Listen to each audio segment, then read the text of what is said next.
Good morning and thank you for joining us for the live Q&A this week. We've got quite a situation happening here in Australia. For you in the rest of the world, you're used to the Varroa mite, but here in Australia, we're not. We are the only honey producing country that doesn't have Varroa mite yet. But last week in Newcastle, which is on the east coast of Australia, about 6 hours drive south from where we are, Varroa mites were detected, and the Department of Primary Industries are going through a procedure trying to eradicate it right now. So it's a bit of a serious situation. We would rather not have Varroa mite. As you know, there is big ramifications for it. There's a lot of treatment that needs to happen, and it's just more work to do for the beekeeper. So if we can keep it out of the country, that would be better. So my son woke up this morning, and some of you might know my son Charlie, and he said, I want to 3D print a Varroa mite. And I thought, well, okay. And sure enough, I found one, and here we are, a 3D printed Varroa mite. So this is what they look like. They're sort of a slightly darker red color than this, well, the female is, right? The female is a dark red color, and it looks like a massive kind of tick. It has 8 legs underneath here, and if you're a bee, it would be about the size of a rabbit, and it attaches in the larvae stage, right? So when the bees are in their larvae stage here, you can see down cells, if you have Varroa, the Varroa mites actually attaching themselves to the larvae. Then that larvae goes through its metamorphosis. Meanwhile, these nasty Varroa mites are feeding on the fat body.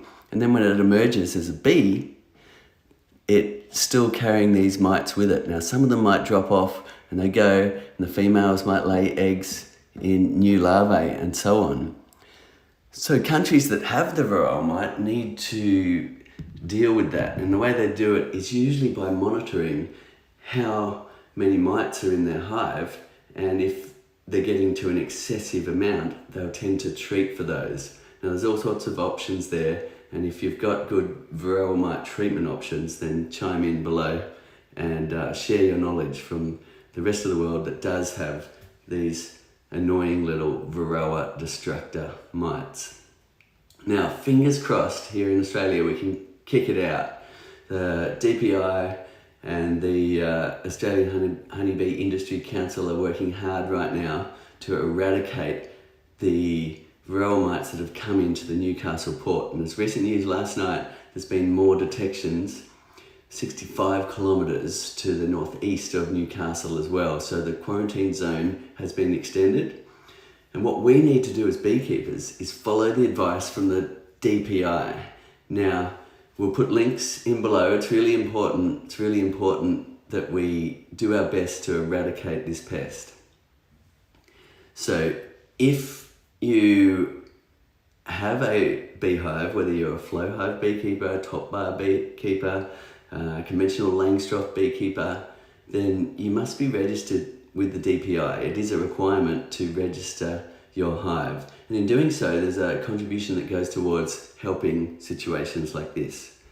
Now, if you're a new customer, a new flow hive customer, you would have received an email with the information to go and register and get your beekeeper number, which needs to be on all of your hives. Now, the reason why it's important is that way the DPI can contact you if there's an emergency like this. So there's no penalties for registering late. If you have a hive and you still haven't got around to registering, then make sure you go to the DPI and register and get your beekeeping number. That way you'll be up to date. And we'll put links in below to guide you to the DPI so you can get up-to-date information. We aren't an authority and can't really tell you what to do or what not to do, but basically the state of New South Wales right now, you cannot move a hive, and that's really important, okay, because we don't want to spread the Varroa mites from one place to the other. That'll make it harder to eradicate. you cannot also tamper with your hive. Now, it's just been clarified last night on the latest DPI update that includes harvesting honey in any way. So you cannot tamper with your hive, you cannot harvest honey. However, they do say you can do counting of mites, sugar shake, and so on. So there's also the alcohol wash method, and I'll go into a little bit of that as we go on. But basically, what we're trying to do is kick out this mite out of the country. So fingers crossed, everyone, and make sure you're registering and make sure you're staying up to date with the DPI and their information, and making sure that we do our very best here in Australia to kick out the Varroa. Any questions, put it in the comments below. Doesn't have to be on Varroa mite. Any flow hive beekeeping questions or general beekeeping questions, put it in the comments. And Bianca here, I've just dialed in on the phone, and she will read out those questions, and I'll do my best to answer those. Hi everyone, we've got one from Carl Shaw. He asked, how will you manage your hives up that way to prevent swarming, given that you can't harvest honey or add supers? The flow still occurs for winter for northern New South Wales, right? So it's really important that we get on top of this Varroa before the swarm season. Now here we are in winter, and we've got a fair bit of winter to go. So we've got a stroke of luck on our side there. If it had have come in the middle of swarm season, it would be harder to control. So hopefully by the time it's swarm season, we will be able to manage our colonies effectively again. Okay. Charlie says, from what I've read, oxalic treatments for Varroa are the least toxic and most effective.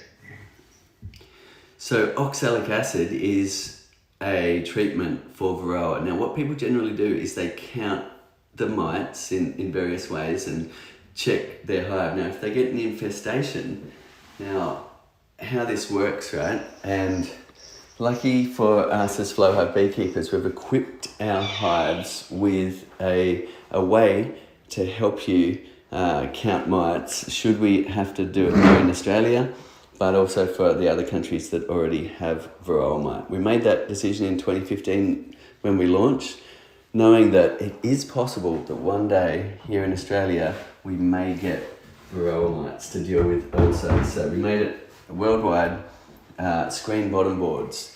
So I'll just show you what the screen bottom board looks like. If you come under here, you can see this big screen. And our classic hives also have a mesh bottom board. Now what that means is as bees groom themselves, mites will fall through that screen. So if you've got your tray in here, and I'll just show you how that works. You might want to, typically this side's a bit grimy, you might want to turn it over or clean it out. You can just switch it sides like that. And then on top here, you can add your sticky mat. Now, or you can put it in the tray here. So what a sticky mat is simply a mat that when Varroa falls to the screen, they'll get stuck there to that sticky mat. And people tend to either purchase them or make them by getting a piece of cardboard or paper and coating it in something sticky. Now some people use vegetable oil, 3 parts to 1 beeswax, cook it up and make a sticky substance that they can paint onto their piece of cardboard or paper, and they put that under the screen here. Others use Vaseline or even engine oil or Kofa, which is also called vegetable shortening in the USA, and that'll create a nice sticky point for Varroa mites also. So that way what people do is they count the mite load, and if there's too many, they'll then treat, as you say, with oxalic acid. Now, not everybody, there's people that have all different opinions about how to go about this stuff. And if you've got opinions on what you should do with Varroa in a hive, please share it. But oxalic acid is a common one, and those strips go in your hive, and the fumes of the oxalic acid actually kill the Varroa on the bees. Now, it's hard for that to get down the capped cells. Varroa and they're about 2 millimeters big, or just a little bit less than 2 millimeters. So this is an oversized 3D printed Varroa that my son printed this morning.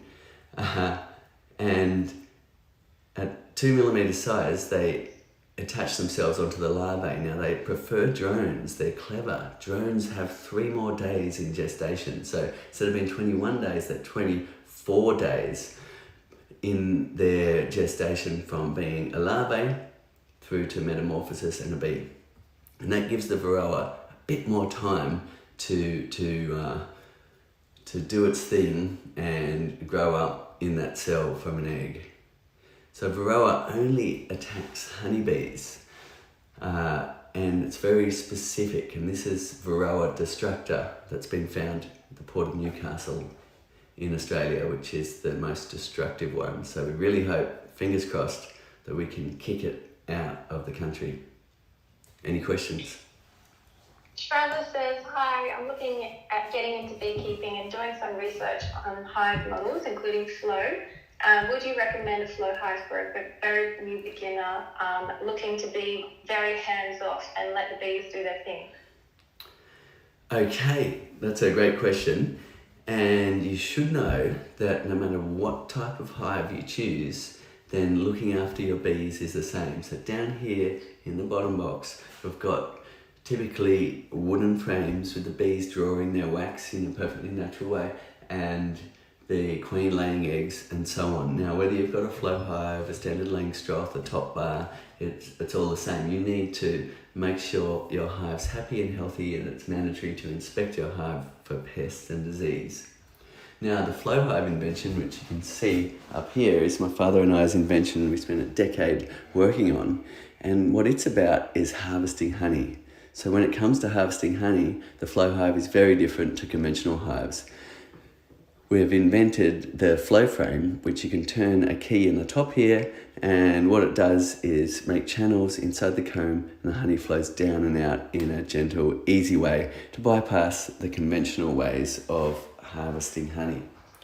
And people are enjoying it all around the world, and it does mean you don't need those extra equipment, whether it be centrifuges or presses or other methods of harvesting and filtering your honey. You don't need the hot knife to decap and so on. So it is easier in that way, and less equipment and less space used in your house or shed. You simply have a hive like this in your garden, and everything's contained within it, and you can harvest beautiful, fresh honey that needs no further processing right out of the back here. So about half of our 100,000 or so customers all around the world are enjoying using the flow hive, and that half of them are beginners. Half of them are beginners. All of them, let's hope, are enjoying using the flow hive. Great. Gary asks, here in Northern Carolina, we typically have a dearth in July to mid-August. How would you recommend we protect our hives from rubbing during a dearth? Would the flow hive entrance reducer be enough, or should I buy a rubbing screen? Okay, now if anybody's got feedback for our flow hive entrance reducer, which is a fairly new addition to our hive, then do let us know. But it's designed to do exactly what you say. So it should be good to help close up the entrance. So if you have a look at the entrance here, I'll just turn the hive around. Now how it works is you get this flow hive entrance reducer like this. Now it's double-sided, so this way up is close, this way up is reduce the entrance. And how it works is you put these two little L screws in your hive, then on goes the entrance reducer. You simply just swing these around into place, and there you have it, a reduced entrance to this size. Now that should help with mice infestations, it should help with robbing, it should help with wasps as well, because what you're doing is you're closing down the entrance and making it easier for your colony to defend itself from those pests. And it's typically what you do when there's a robbing issue, as you say, is close the entrance. If you don't have one of these, then you can easily make an entrance reducer just by poking anything into the front of the hive. Even a bit of straw from your garden will do. poke it in and just leave a small gap like that for the bees to go in and out, and that will be greatly helpful in a situation where you've got other bees coming to take the honey from this hive. Great. We have some information and advice from Rachel. She says, hello from South San Francisco Bay Area in California, USA. There are various treatments for Varroa, not just oxalic acid. More different treatments are better to avoid resistance. Okay, great. Chime in and help us Australians understand how to treat Varroa should we fail in our attempts to eradicate it. So fingers crossed, hopefully we don't have to deal with Varroa going forward, but if we do, it's not the end of the world. We've got people like you to help teach us how to manage it, and I'm no expert in Varroa, so please chime in and let us know what you do. Paula from YouTube asks, which type of bee can we put in this box? From Brazil. Okay, so this is designed for the European honeybee, Apis mellifera, and that's the species that humans have dragged all around the world with them wherever they go because they're such extraordinary pollinators. A hive like this could pollinate 50 million flowers in a day, and there's no other insect or anything on the planet that can do that for us. And that's why they've become an incredible part of our food chain and our agricultural pursuits. So the humans and the honeybee are now intertwined, and if we lost them, we would be in big trouble. So Apis mellifera, the European honeybee, is what goes in these hives. However, there are variants. So the Cape honeybee in South Africa also works for the flow hive. Africanized honeybees have been proven to work with the flow hive. Japanese honeybees, they require some modifications, and we did do a project with the Japanese honeybees, which are a bit smaller, and we put shorter flow frames, and they were able to get them to use the flow hive as well. We've got another question just from someone in Byron Bay, DJ Electric, wanting to know if we can still do brood inspections and feed our bees sugar water. Okay, really important. We cannot tamper with the hive, harvest honey, do anything to the hive. That's the directive at the moment. But stay up to date with the DPI. I'm sure they'll clarify as time goes on. I imagine they're extremely busy right now, just all hands on deck trying to contain the outbreak and trace where it's gone. So, but they did release another one last night that clarified that we can't harvest honey, and it doesn't say about feeding, but I'd say it fits into tampering. They do not want you to do anything with the hive except for if you're going through a mite counting process. So please abide by the rules. If you haven't registered, or you know anyone that hasn't registered, whether they be a flow hive beekeeper, Langstroth beekeeper or other, then please encourage them. If you're in Newcastle, you would have received our correspondence Saturday. We got the alerts from the DPI Friday, and that has the links to register if you haven't. And also if you're a customer of ours, you would have received them after purchase, the links to register with the DPI. So really important thing to do. If everyone can encourage anyone that hasn't to do that, then it helps the DPI track where hives are, and that might be the critical difference, especially if you're around the Newcastle area. No penalties for registering late, so don't worry, just jump on there and register. There's a small contribution which helps fund things like protecting these Varroa mites from coming onto our shores. Tom asks, are the DPI's restrictions on hive movements going to affect shipping for flow? They won't affect shipping at all because there's no bees in this box. I'm allowed to tamper with this hive because it's actually an empty hive. It is not a honeybee colony, so you can certainly go on purchasing hive equipment and there's no issue there. It's only once you've got a honeybee colony, they want to limit the spread, so you're not allowed to move a hive, tamper with a hive, harvest honey in any way, or harvest comb from your beehive at the moment, and that is New South Wales statewide. stay up to date. It's changing daily. Have a look at the DPI. We'll put some links in below. We're getting some feedback from Lee about the flow hive being too expensive and it needs to be cheaper. We might want to talk about different price points and what's involved in making a flow. Okay, so the flow hive is it's a revolutionary product in the way that it contains our invention that we worked a decade on, and it's very different, and we've taken it a stage up as well by adding all of these features that do help you with your beekeeping. Now, there's a few things to consider when you're considering taking up beekeeping, and one is the flow hive doesn't need the other equipment like the centrifuge, which can be expensive, like the hot knife, the decapper, all of the tubs and buckets, the filtering process, and so on. So it's not apples for apples in a way. And another thing to note is you don't need so much equipment on each hive. So here we have a brood box and a super. Now, I find that's enough because what you can do when the flow's on is keep harvesting the honey, storing honey in your jars on the shelf rather than adding more boxes. Now, beekeepers will typically keep adding boxes, so you probably need to compare something like this to a hive that's got multiple boxes on it when you're doing your maths. But I encourage you to try all sorts of beekeeping, whether it be top bar beekeeping, moire hives, conventional Langstroths, flow hives, and just see what works for you.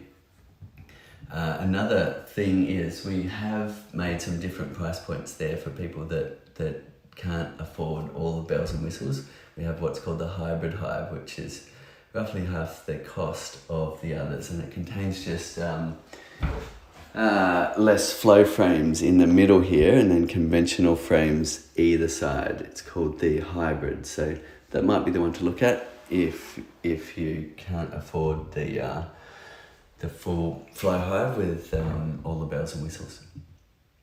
Great. Karen from Queensland just said, I've just got my new hive, but is it best to wait until spring to find some bees?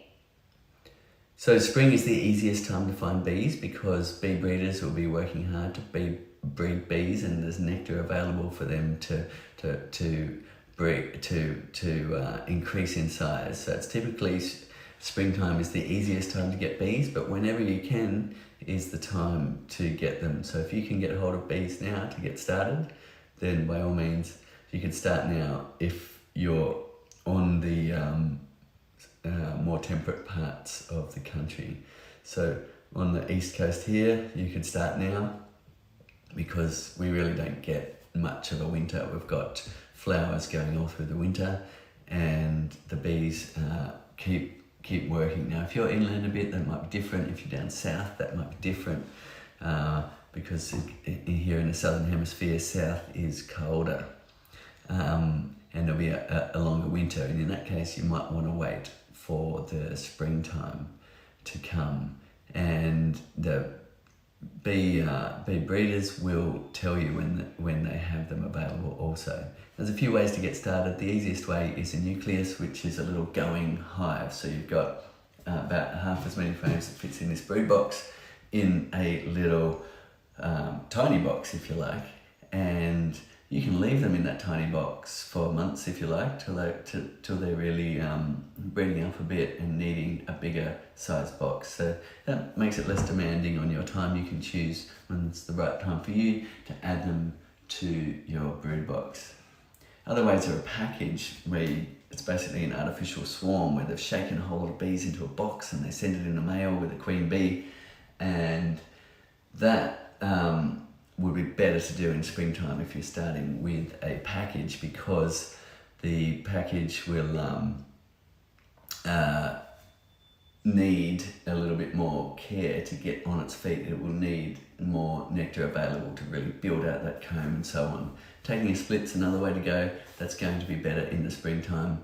If you happen to be able to purchase a whole, either a full-size brood box full of bees, then you can start that anytime. It'll be a process of transferring that into your flow hive then. And here in Australia, you could do that most times of the year unless you're in the southern colder parts. Long answers, but like anything, there's lots of detail, and it's an incredible pursuit with so much learning, and the learning journey never stops. So I would recommend just jumping in there, and if you do need an online course to really teach you from square one, then the beekeeper.org is a project we put together with experts from all over the world. It's also a fundraiser. We're planting 1 million trees with the idea to create billions of safe blossoms for bees to forage on. And we're so excited. We've been able to raise those funds and kick that project off. We're about halfway through planting those 1 million trees this year. Brian and Carol from Katandra West in Victoria, they're coming up to the canola season soon and ask if it's a good idea for them to take off the flow super to prevent crystallised honey in the frames. Okay, so it's a hard one to advise on. Ask your local beekeepers, because it will actually depend on what type of nectar is in the bees have foraged on to create the honey. So if they were foraging on the paper bark here, for instance, we do get some candying over the winter, particularly on the edge frames because they're a bit cooler. Right above the brood nest, it's usually a bit warmer and you get less crystallization. Now, a little bit of crystallization is fine. Sometimes you harvest and you see that it's cloudy and full of those crystals. When it sets hard, then that just means it won't come out, and typically you'll have to wait till the bees actually eat that crystallized honey and then replace it again with more liquid honey next time. So local knowledge will be key for you there. You could probably go either way. Great. Daniel in Sydney says, I'm noticing some condensation in my super on the viewing plastic. The hive is still quite active. Should I use the entrance reducer or just leave it alone? It's pretty normal to get condensation in those cooler parts, because especially if there's a lot of moisture in the air. When there's moisture in the air and then it comes into contact with something cool, what happens is the moisture in cool air, it can't be absorbed so much. So a parcel of warm air can hold more moisture than cool air. So as soon as it comes into contact with something cool, the moisture will drop out and cling to the surface as condensation. So that's normal in a beehive. What's different in a flow hive is you can see it. So if you open the windows, you can see it, but also this surface, as you say, here will get a bit cooler due to the less insulation properties of having this cut out here. So it'll get slightly cooler there and will be prone to collecting on the window more so. Sometimes you'll notice you take off the window and you'll see condensation forming within minutes on there because it's getting suddenly cooler without this piece of wood to insulate it. But nevertheless, the condensation is more likely to form on the windows also. If you're getting excessive amounts and it's dripping from the roof and wetting all your bees, then that's a problem in colder areas. But condensation on the walls, some say, is said to be a normal and good thing because it gives the bees a water source in those times where they can't go and forage for water. Great. We've just got some feedback on the entrance reducer from Rachel. She would suggest that there should be more ventilation holes in the reduced position. Okay, in a reduced position, it's more ventilation. Okay, so that would be putting more of these holes down here, so you've got vents plus entrance. Not a bad idea. Now, with a flow hive, you have to remember you do have the screen bottom boards, so under here, if I take out this tray, there's a lot of ventilation going up. So it may not be needed to include more ventilation in the front, but nice idea. Always love a bit of feedback and new ideas.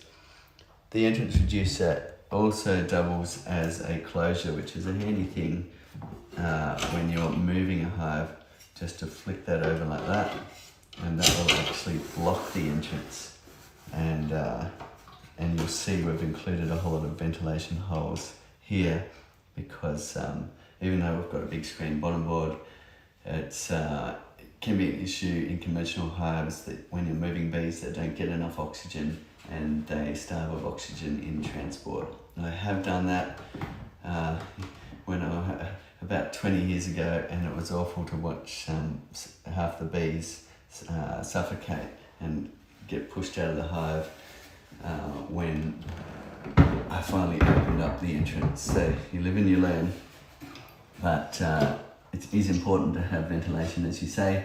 The flow hive does have a lot of it under the screen bottom board. I'd recommend moving a hive without the tray in altogether, so they've got plenty of ventilation and the air can simply just flow right up here under the screen and into the hive. Okay. Brandon in Pennsylvania, he just added his super and he asks, is it safe to treat for Varroa mites and then eat the honey?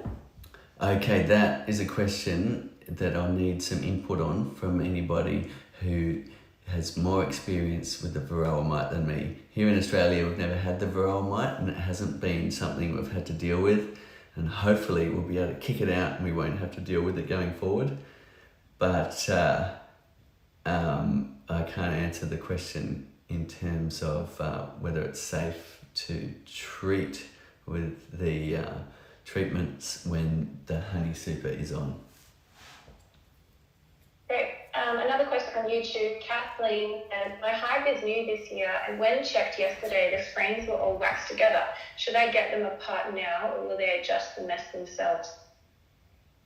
Okay, so that depends a little bit whether you're talking about in the brood box or the super, but I assume you're talking about in the brood box here where you've got the wooden frames, and they ideally should be drawing straight down. Now if you're going naturally drawn comb, then you can get into issues where the bees go sideways. So good on you for getting in there and having a look. What you'll need to do is ascertain whether there is any issues in terms of the comb going sideways, or whether once you pry the wax away with your hive tool, whether you can actually lift up the first frame and put it aside, and then that will give you the ability to then carefully move the frame sideways, and hopefully you can go about your brood inspection as per normal. So it is normal to have a lot of wax on top of the frames. And if you have a look at some of our live brood inspections and also have a look at the beekeeper.org, you'll see a lot of wax often when you are going to have a look at your brood inspection. A lot of wax on top of the top bar. That's a good sign that your hive's nice and healthy and they're producing a lot of wax and they're ready to store honey. Kimberly added, most treatments are not okay with supers on. A couple are okay, but most are not. The labels of each tell you if it's safe. Okay, so there's some that are, some that aren't is the answer to that. So people using the ones that aren't are probably doing it in the early springtime before they're putting their honey supers on. Yeah. Daniel on Facebook says, does the queen stop laying during does the queen stop laying brood during a dearth? If the bees make a swarm cell during this time, should it be removed? New hive, not big enough to split as I'm not seeing a bunch of brood. That question once more, sorry, B. Does the queen stop laying brood during a dearth? If the bees make a swarm cell during this time, should it be removed? New hive, not big enough to split as I am not seeing a bunch of brood. I'm thinking it might be a supersedure cell because it's a weak colony. Okay, so the first question is, does the queen stop laying in a dearth? And the answer is she will throttle down her laying to match the nectar flow. So that's an important function of a hive, is to change the size of the hive if there's not enough forage available. So if you are in a long cold winter, however, then the bees will take that a step further, and what they'll do is breed what's called fat bees, which have more fat on their body and they can last longer. A forager bee might only last, say, 4 to 6 weeks because they're foraging hard and they wear themselves out. Whereas the fat bees for the winter time will last up to 6 months or maybe even more, so that they're important to carry the hive through that dearth, as you say. But they probably won't breed those unless it's getting cold and that winter time. Mm-hmm. Rachel says, somehow, despite the ant guards, which are great, when I harvested the flow frame, there were ants in the honey. Any hints or tips on how to remove ants from the honey or otherwise avoid this issue? Okay, good question. So ants, these are our ant guards here, and you put some oil in the bottom here or Vaseline, and this is a rain cover on top, and that just provides a barrier for ants. They do need a bit of maintenance if you want to stop ants crawling up, because garden mulch and foliage will touch the hive and the ants will just walk up that, and intense rains and things might wash out your oil and so on. So, but as you say, they are good at keeping the ants away. And the next bit is they shouldn't really be in your honey, so there must be a bit of an issue going on if ants are able to get in here. So one issue is perhaps you've left one of these little caps out. Now, let me see if I can get one of them out. There we go. So perhaps you've left one of these caps out for some time and the ants have set up shop in this area here. The reason why they shouldn't be in there is the bees won't allow actually ants to get in to the hive. If ants are in the hive, the bees will kick them out very quickly. And the only way they can get into there, apart from this cap, is by basically getting through the cap. It's really the only way the ants can get in there. So there must be either an issue with your frame, write to customer support and we'll help you work out what that is, or perhaps just clean them out would be the first thing to do, and replace your cap and see if it ever happens again. Some people leave this cap out of the top here too, and what that can do is allow a space for ants to set up, but they generally still can't get into the honey sections, but they will be a nuisance and drag a whole lot of debris and dirt and things up into this area to make their nest. So best to leave the caps in. Ryan asked, I have my first hive this year and I was wondering if I could split my hive into a new flow hive. You certainly can. The best time to split your hive is when the bees are really bursting at the seams, and for that is normally springtime. So let's say you've got bees starting to beard here, they're hanging down from the landing board, they're starting to build up here. In some cases they're covering the whole front.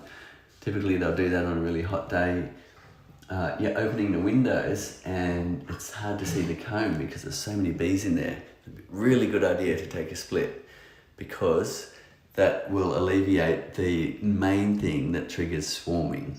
And that's not enough room for the bees to actually, for the queen to lay eggs. So when you take up to half of the frames out of this box and put fresh ones in, what you find is there's now a whole lot of new area for the queen to lay.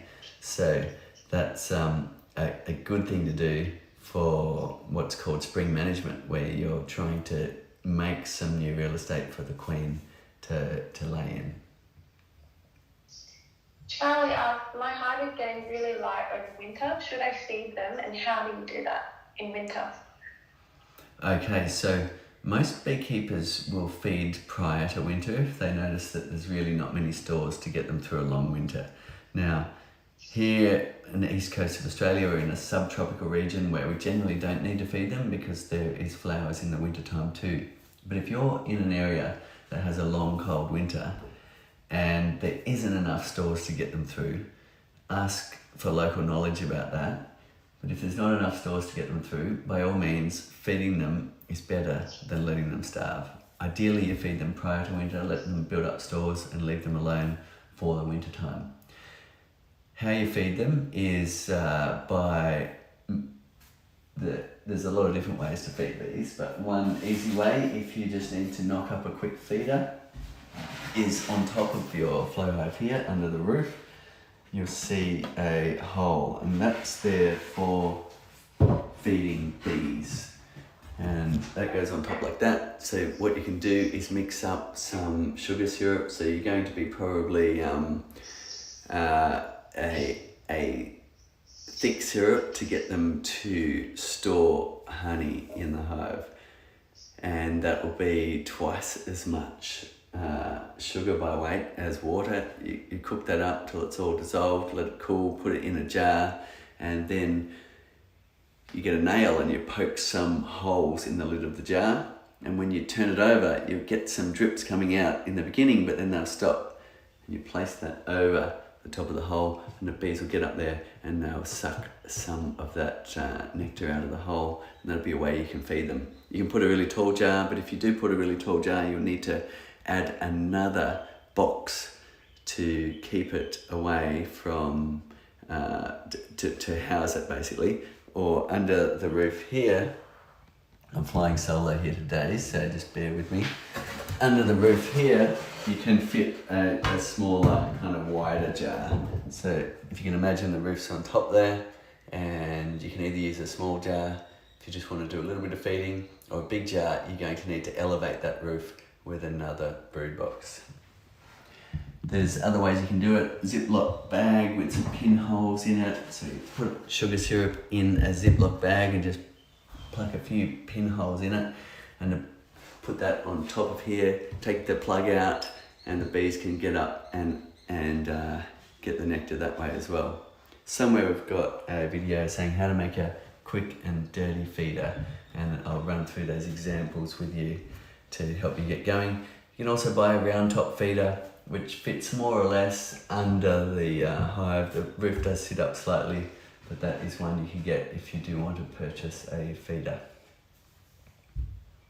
Great. Igor says, hi, I bought a flow hive and I live in Cleveland, Ohio, USA, and it's hard to collect honey. Okay, I might need a little bit more specifics on that in terms of hard to collect honey. I'm not sure which bit is difficult, but I'd love to help you with working out which bit you're finding challenging. Basically, the way we do it, perhaps look up how to harvest honey with a flow hive, and we'll take you through just how to do that. We have one from David. Is it normal for me to leak honey from the round lids? I have 2 boxes and the same thing happens. The aluminium part is wet with honey. From the round lids, okay, I might need to clarify that question as well. The round lid. Yep. I have another one I can ask, and we'll just wait for them to clarify. I understand you have half-size flow frames for Asian bees. Do you have the boxes for them yet? That project we don't have going anymore. It's something we did do, but if the demand came, we could get that project going as well. And we didn't supply the boxes. They were just using the frames in Japan and making their own boxes at that time. Great. We've just got some lovely feedback from Kimberly saying, just want to say thanks for building the flow hive. You and your dad are amazing. It is such a well-made, well-thought-out, beautiful hive, and I love showing my friends. Fantastic, thank you. And Chuck asked, he's been giving a lot of great feedback and ideas on how to help control mite, but he also asked how are DPI controlling the wild hives and cavities and trees. So that's a really good point. If you are in the Newcastle area and also extending north now, 65 kilometres north, and you know where a wild hive is, then please jump on the hotline and report it. We'll put links in below and report where that hive is, because it's really important that we find every single hive that has Varroa in the region and make sure we're getting rid of these mites. They're a bit smaller than this, but this is my son's 3D printed mite that he got excited about printing this morning. But yeah, they're about 2 millimeters, and this is Varroa destructor, which is a very destructive mite, and we do want to kick it out of the country, and I understand there's a lot of effort going in right now to do that. We've got one. I was hoping to utilise a flow frame system but wanted to alter the dimensions slightly. Is there any chance of customisation? There is. So if you're a bit of a tinkerer, then it is, you can change it by taking out some of the segments. If you need to shorten it, which I assume is what you're talking about, then all you'd need to do is take the wires off. Try and leave it in segments if you can, because it's a bit tedious to restack them. Take some of the segments out, put the end plate back on, and then rather than reuse this cable, you can just use some stainless steel tie wire to do that same job. Make sure you're following that same pattern, and what that'll do is tighten it all up for you again with a twist at the back, and you can shorten the frame, and you can go 2 cell lines at a time.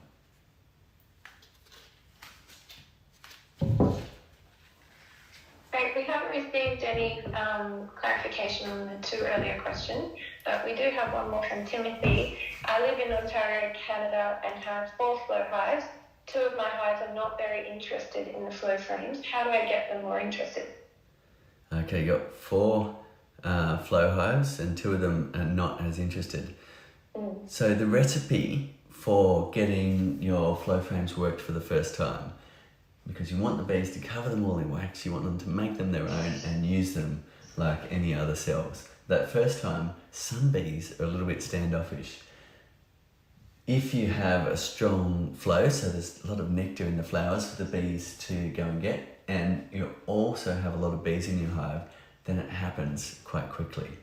If either of those things aren't there, then it might be slow to get them going on the flow frames. Now, if you're getting a bit impatient waiting, then what you can do is scrape some of the burr comb off the frames in the bottom box. Now, if your box is ready for a super, they should be building comb on top of the brood frames in the bottom box. Scrape some of that off, and with your hive tool, mash it into the flow frame surface. Now, you won't damage the flow frame, and what you'll see if you do it in the window here is them recycling that wax and redistributing it and starting off that process of making the cells their own. So that's something you can do. I wouldn't recommend what some people do, like putting sugar water on them. They just get up there and lick it off and nothing really happens. It's the wax that they will recycle and will kick off that process of the bees working and starting to work the flow frames. Thank you very much for tuning in today, and I just want to do another shout out for everyone here in Australia to follow the updates from the DPI about the Varroa mite, to encourage everybody to register. If you know anybody that hasn't registered their hive, whether it be flow hives, Langstroth hives, top buyer hives or whatever, then make sure they register. It's really important, especially in the Newcastle zone, that everybody is registered, so we know, or the DPI knows, where those hives are, and that way if there's an issue in the area, it can be dealt with. We really need to eradicate this mite, and fingers crossed we can. The rest of the world does have it and they get along okay with treating it and so on, but we would rather not. It has big ramifications for the honeybee industry here in Australia, and we really want to make sure it doesn't take hold. Also, if you know where wild hives are, make sure you're reporting them. There's a hotline number, we'll put links in below. Make sure you are reporting where wild hives are if you live in that Newcastle area or up to 100 kilometres north. Now, and make sure you're following the DPI's orders, which are to not tamper with your hive at this time. So there's a statewide New South Wales, do not harvest honey from your hive, do not do brood inspections, do not do anything to your hive unless you're specifically doing mite control in the form of a sugar shake or alcohol wash or something like that. Now, DPI have just put out links, and we'll put them in the comments below, of how to do those things. They haven't specifically asked that we do them, and I'm hoping that as a flow hive community, we can help the situation by using the screen bottom board, which is helpful in monitoring and counting mites. So hopefully it doesn't get to this, but if it does, hopefully we can be of assistance as a community by using the screen bottom board and either making or purchasing sticky mats that you put underneath, which enable you to count any mites that fall through the screen. But as said, the DPI's current directive is to do nothing to your hive. Do not move them is the main one, and do not tamper with it at the moment. So stay tuned to the DPI. It's changing daily, and fingers crossed they're confident that they can get on top of this, and I really hope that they can. Thank you for tuning in. Thank you for all the great questions.